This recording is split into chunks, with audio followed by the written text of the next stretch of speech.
Greetings, everybody. My name is John Oscar. I'm a paramedic to ADN student here at Mid-State Technical College, taking microbiology as one of my prerequisites. And today we're going to be looking at Bacillus anthracis, the bacteria which causes the disease anthrax. So when I say the word anthrax, what does that mean to you?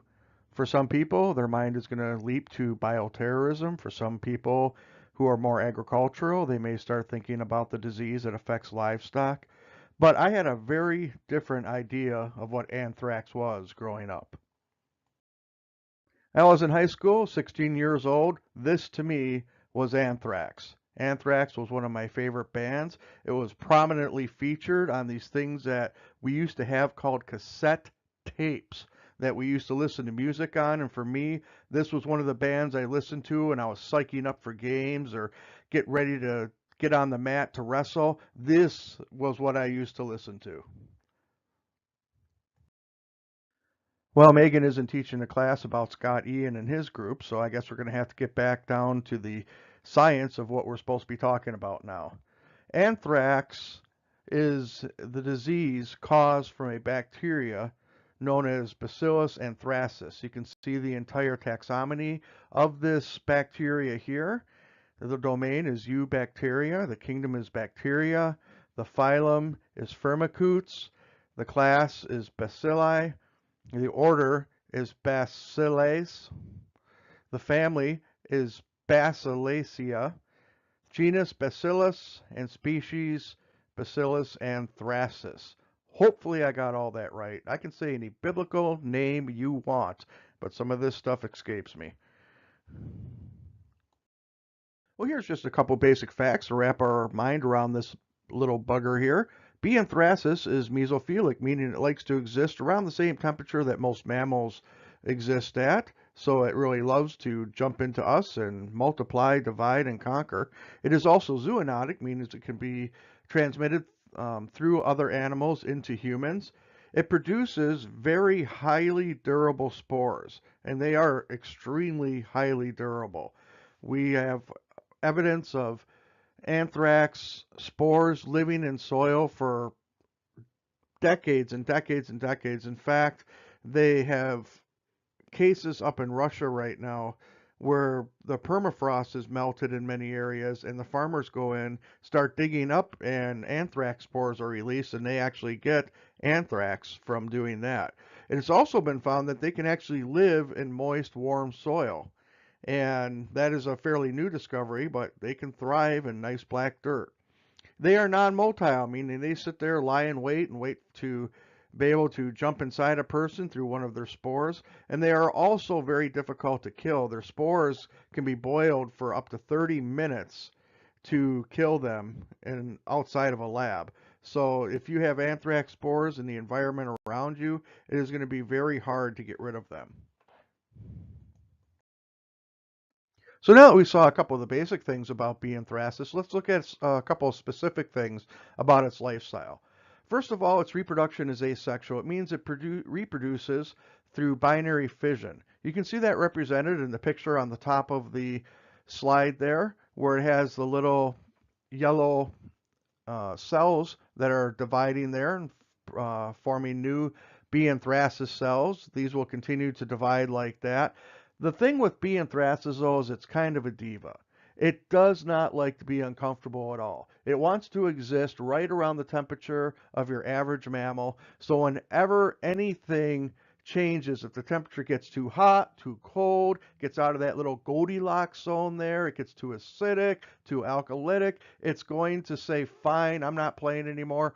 Throw on its suit of armor called a spore, and then wait and be dormant until conditions get right back to where it wants to be.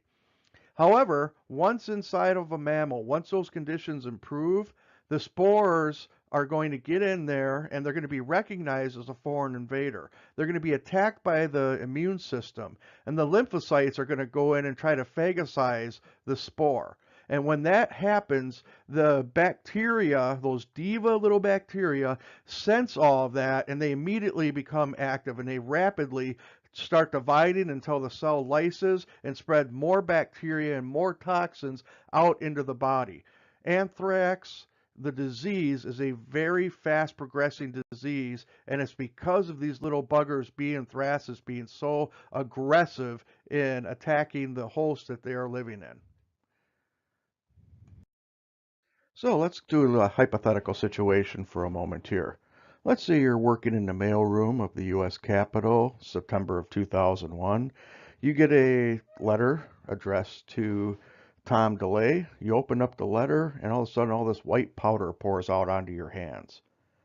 You have no idea what this is. You're thinking somebody maybe sent them some talcum powder. You really don't know what it is. And you report it to your supervisor. Your supervisor immediately isolates you and suspects a bioterrorism alert because of what just happened in New York. And they take that powder, they send it out to a lab, and they start to play with it and see exactly what this is. One of the ways they're going to do that is to get these spores to turn back into their bacteria again. They're going to isolate and grow that for 48 hours. They're going to do a gram stain test. It's going to show gram positive because of that big, thick cell wall and that nice purple pictures you see over there.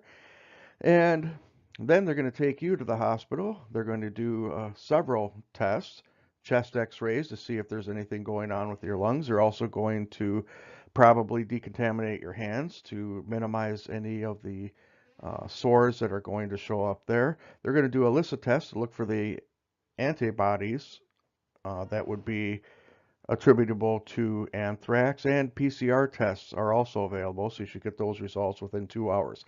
Either way, all of these tests will be verified by USAMRIID, which is the U.S. Army's Infectious Disease Command, and by the CDC in Atlanta, Centers for Disease Control. They're all going to go out to these big labs and be triple confirmed before they make an actual recommendation or identification of what these diseases are. So now that we've made everybody nervous to go to the mailbox, let's talk about how dangerous this bug really is to us. First of all, let's talk about transmission and virulence. Fortunately, anthrax is not contagious respiratory.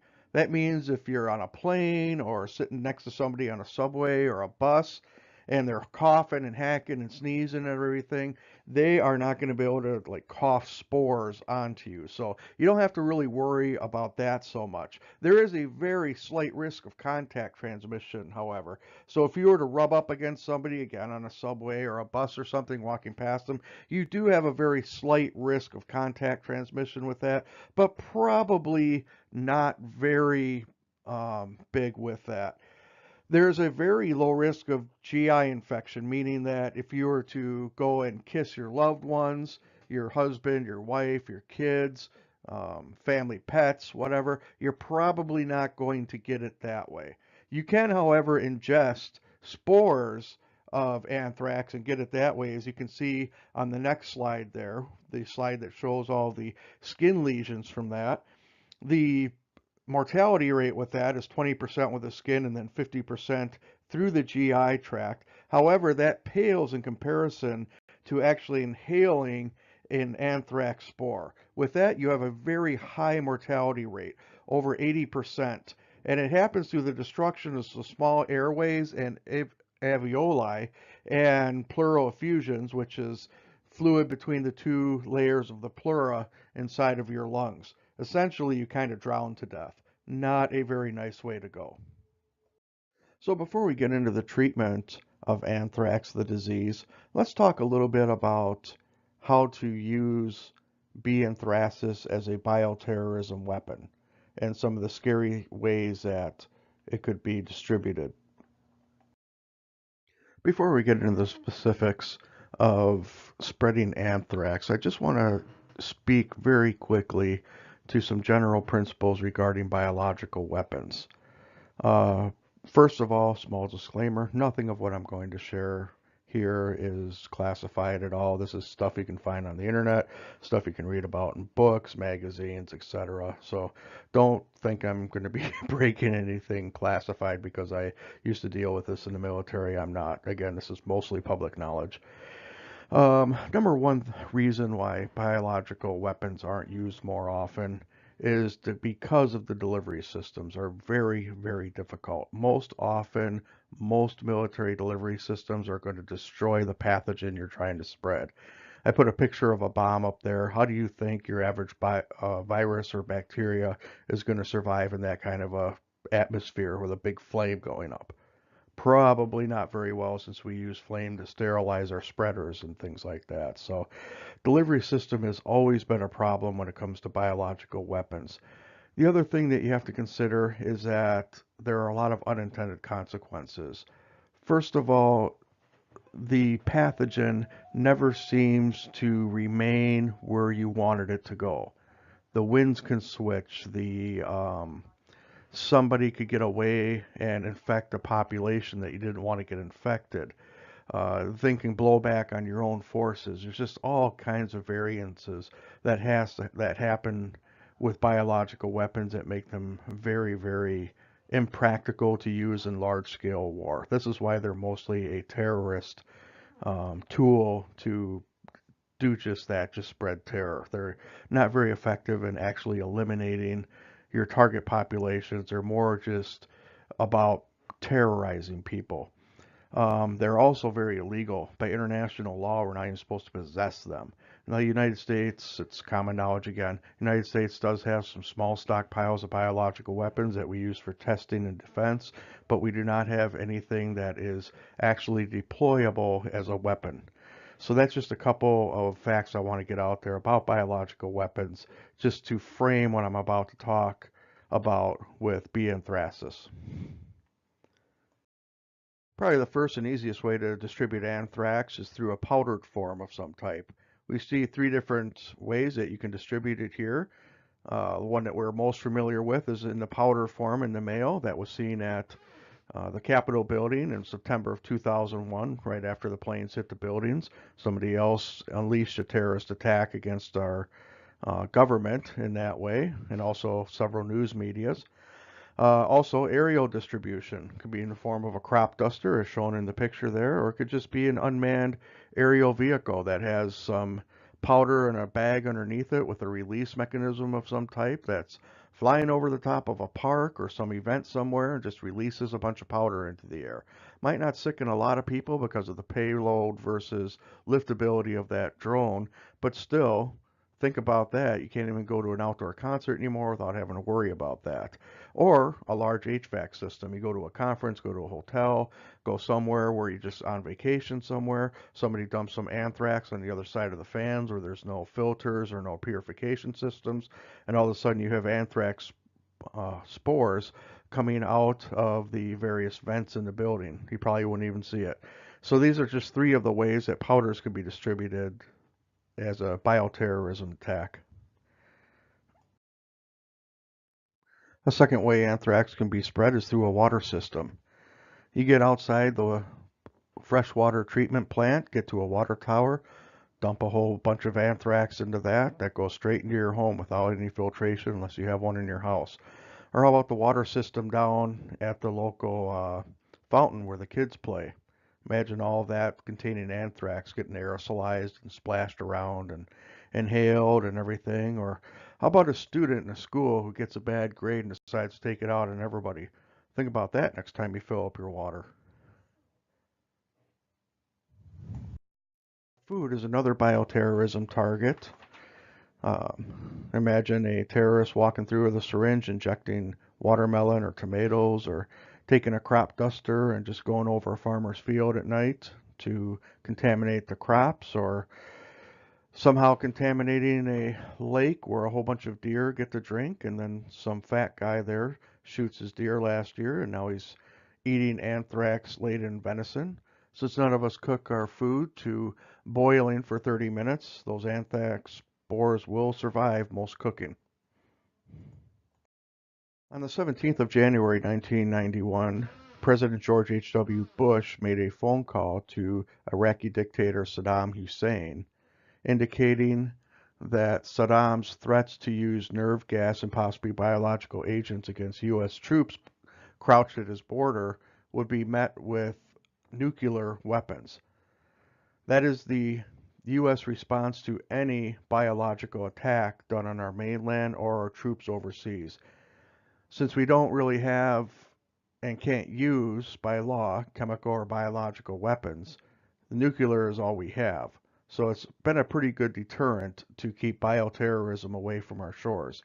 However, saying that, most terrorists don't care. Most terrorists are not part of a state or a nation that is sending them. They're part of a group. So it's very difficult to go nuking groups if you don't know where they're coming from or where they're stationed or anything else. So the official U.S. response to bioterrorism, as far as a nation state using it against us, is nuclear war.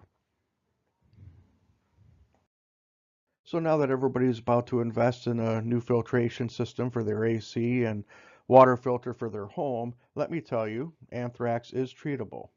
The key is going to be rapid diagnosis, and that's going to be one of those things that is going to be really doctor dependent. I mean, doctors around here aren't treating anthrax on a regular basis, obviously, or we'd probably be hearing about it in the news media.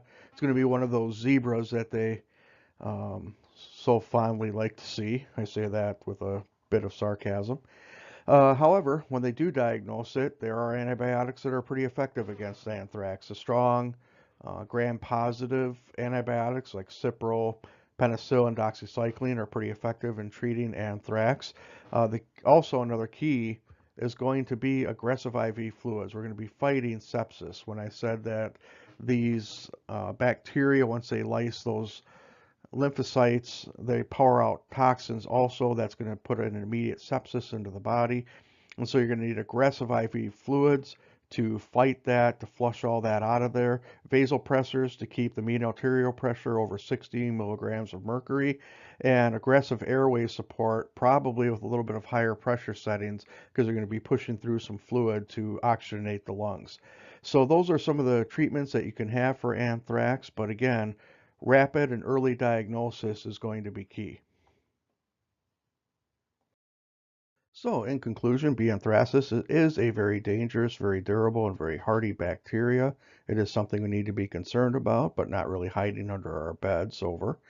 It is useful as a bioterrorism weapon, as we have seen. Saying that, natural infections to humans are very uncommon and very, very uncommon. I could only see a handful in the last few years, and it's not something we need to be overly concerned about. And it is definitely very treatable in first world medical centers. I mean, if you get this thing in sub-Saharan Africa, you might be in trouble, but here in the United States, it is definitely treatable, particularly if you seek help right away. Thank you for watching this presentation. I hope you got something out of it. I'd like to thank all my classmates and our instructor, Megan, for putting up with me these last few months, and I wish you all the best in your future educational endeavors. You guys take care and God bless.